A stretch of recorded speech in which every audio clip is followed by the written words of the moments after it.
Hey, a while ago I mentioned that I was working on a theory over Dittophobia, and, well, here it is.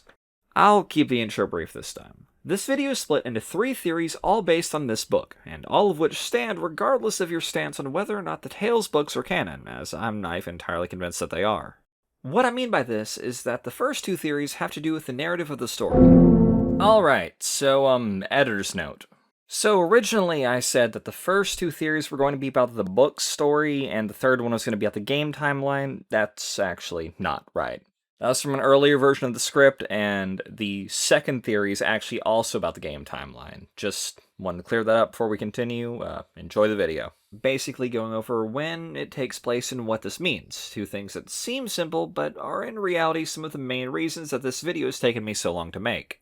The third theory takes a specific detail from the story and combines it with a few details that we have from the games, and I personally consider this to be the most important of the 3 theories. To make it easier to access the different parts of the video, there will be timestamps included for each of the theories, though if this is your first time watching the video, I do highly recommend you just watch it in order. Without further ado, let's get into this thing.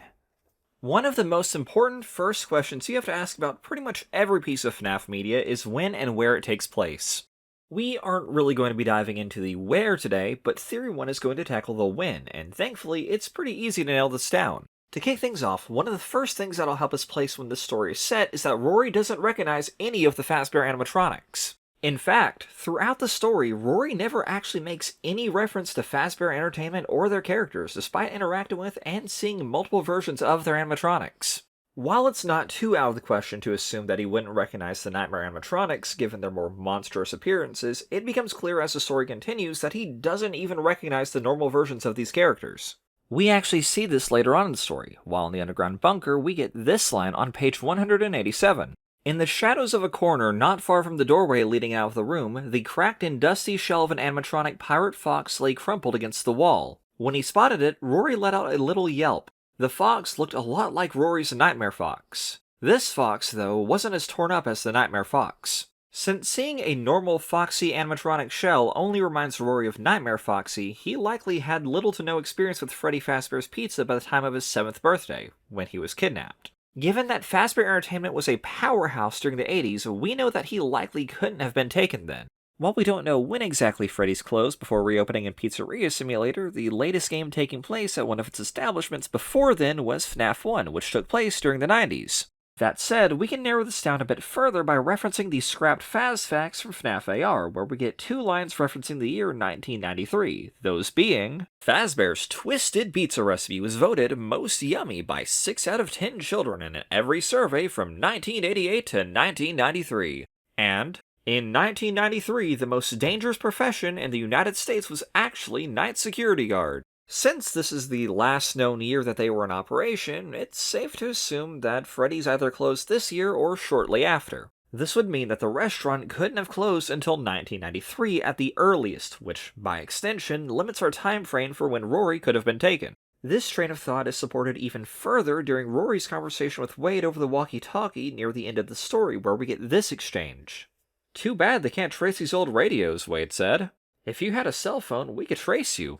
"They can do that now?" Rory asked. "They can do all kinds of stuff," Wade said. With that in mind, I looked up when cell phones became traceable and saw that the FCC passed a rule in October 1999 requiring them to be traceable. Keep that in mind, as additionally, around the same point in the story, we also get this exchange. "Your mom and dad are going to flip out when they find out you're alive. They were so desperate to find you, man.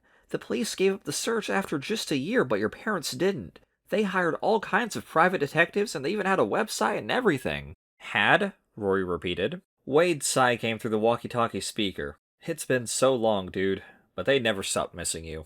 Now, according to Google, the first non-commercial creator websites began cropping up in the mid-1990s. They were rudimentary, hard-coded HTML websites often based around hobbies, pets, and interests. Just like the point before, this places Rory's kidnapping as having taken place at some point in the mid to late 90s, as Rory doesn't question his parents having a website, just that they no longer do. While this is all more than enough to place Dittophobia on the timeline, we can actually use this to help narrow down sister location spawn the timeline, which brings us to Theory 2. While sister location itself doesn't exactly give us many details about when it's set, we do get a few points that help us figure it out. Most notably, we get this line from Michael telling us that this is set after William gets spring-locked in FNaF 3. Father, it's me, Michael. I did it. I found it. It was right where you said it would be. They were all there. They didn't recognize me at first, but then they thought I was you. There is only one thing left for me to do now. I'm going to come find you. Additionally, we also get this line from the hand unit, implying that the Freddy Fazbear's Pizza franchise is closed. Allow me to fill this somewhat frightening silence with some light-hearted banter. Due to the massive success, and even more so the unfortunate closing of Freddy Fazbear's Pizza, it was clear that the stage was set, no pun intended, for another contender in children's entertainment. Unlike most entertainment venues, our robotic entertainers are rented out for private parties during the day, and it's your job to get the robots back in proper working order before the following morning.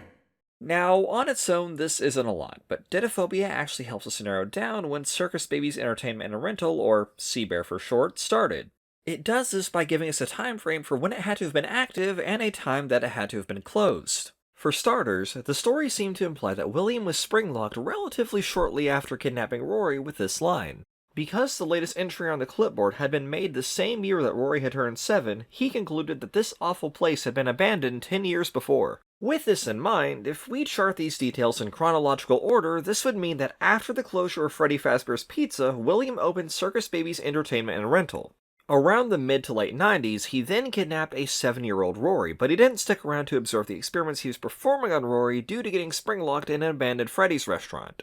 Despite William's absence, CBEAR continued on without him, and Michael arrived to find Elizabeth as requested by his missing father. For reasons we can currently only speculate on, CBEAR didn't last, with it being clearly abandoned 10 years after Rory's kidnapping.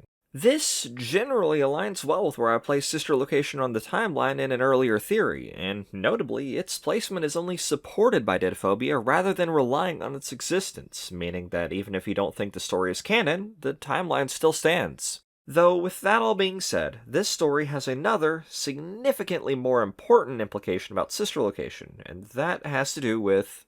Father. A while ago, specifically in this video, I made the theory that the crying child was not actually an Afton, and in part supported this by showing that his house in the minigames looks significantly different from the house we see during the game's nights. I also raised the point that the map depicting the crying child's house and Fredbear's and sister location only shows the house as having 4 rooms when we know that there is more to the house. From there, I question why William would only have surveillance on some of his house rather than all of it, given that people believe that this is his family's house. And, well, against all expectations, Dittophobia seems to confirm this theory. I know that's a tall claim, so let me explain. During sister location, after we complete most nights, we see the inside of Michael's house. Specifically, we see his living room. Additionally, we also see the exterior of his house during the custom night cutscenes. So, why does this matter? Well, when Rory's exploring the house earlier on in the story, the book describes the living room of the house, describing it like this. The living room, like most of the rest of the house, had 2 different wallpapers separated by another chair rail. The paper in here had vertical stripes of bright blue and white above the rail. These colors matched the sofa and the rectangular rug under the oval coffee table in front of the sofa. Below the rail, wider vertical stripes of beige and cream colors matched his dad's recliner and a TV cabinet. A couple paintings and 2 groupings of family photos hung on the blue and white part of the walls. The rest of the windows were bare, but for a couple of windows covered with cloth shades. The shades were thin enough that daylight shone through them, but they were thick enough to make it impossible to see through to the outside. While not everything here is 100% exact, it's at least close enough that it should catch your attention. Now, we know that the house Rory's in can't literally be Michael's house, since the book later reveals that this is just a house set up for experimentation, with it not even having a real front door. That said, this story isn't the only thing that we have that connects the FNaF 4 gameplay house to Michael's home, with the house's hallway having some of the exact same decorations as Michael's living room. If we assume that Michael is living in the house that he grew up in, this would mean that William modeled the FNaF 4 gameplay house off of his own family's home. This is further supported by Michael's house being shown to be in an actual neighborhood, whereas the FNaF 4 gameplay house is depicted as not being near any other houses in both the FNaF 4 main menu and in the Curse of Dreadbear DLC.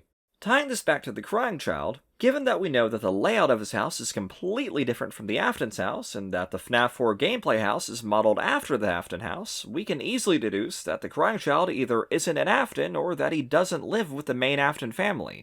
With that all out of the way, I hope you guys enjoyed this theory. Now, I've got some more FNaF theories cooking, including my own take on MattPat's old Gregbot theory, but that one's gonna have to wait a bit. I want to eventually compile my Crying Child theories into one dedicated video, which the Gregbot theory will be a part of, since both my Crying Child theories have been split up between a video about the character encyclopedia and now Dittophobia, rather than something more direct. That said, while the theory's mostly ironed out at this point, I'm gonna give the topic some time to breathe.